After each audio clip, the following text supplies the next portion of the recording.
Next up is a customer requested center bearing change.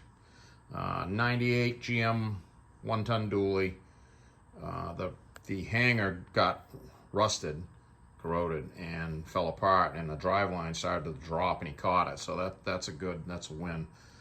So new 211 359X right there, Spicer center bearing. And you see these orientated the wrong way, these bearings a lot. And so what's going on here is you can see that rubber, the rubber element that surrounds the bearing, and it's like fish mouth shaped on the exterior flange part of it right there, and it's made to operate with this slinger, which is just pie-shaped round disc with a hole in it. It presses onto a journal right in there, which I cleaned all that stuff up. The slinger that was there was getting rusty too, so obviously I put the new one on, cleaned it all up. That's important because when in foul weather here, you know, rain, snow, slush we get a lot of, the moisture that's inevitably shotgunned underneath the vehicle comes down, you know, that way, and it encounters this, and this redirects it around the bearing and keeps it from getting just shotgunned into the bearing itself. These older style bearings are very hardy. I mean, that bearing, the bearing part of this was still rolling. It was the sheet metal hanger that gave up on this one.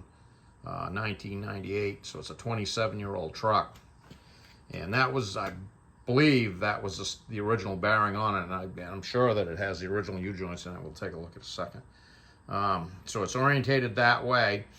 The way that's rigged up there, that gives a little bit more retention, and this hanger is made directional too, so it surrounds the bearing more in this direction than that direction, because it would tend to want to migrate back, and that's how this is designed to help prevent that.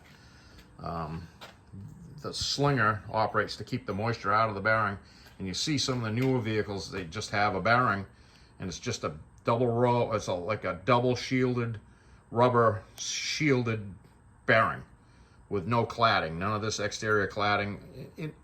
In addition to the rubber that you see on the bearing, it has two clamshell looking things that press onto the bearing, so there's like two layers of shielding that tries to keep moisture out of these, and it does a pretty good job, whereas the new ones are just simply it's a rubber sealed bearing just hanging out there with no slinger, no nothing on a lot of vehicles that I see.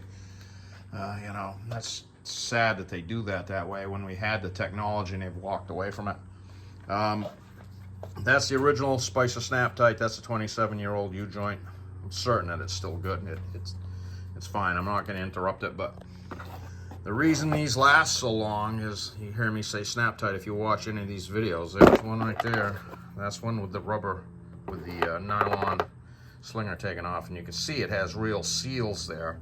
In addition to this, when you get the old cheapo U-joints, this is what you got right here. It's just that rubber thing there. That's it. And before they made them out of rubber, they made them out of leather and cork with like a little bit of a tin slinger, a little shield on it.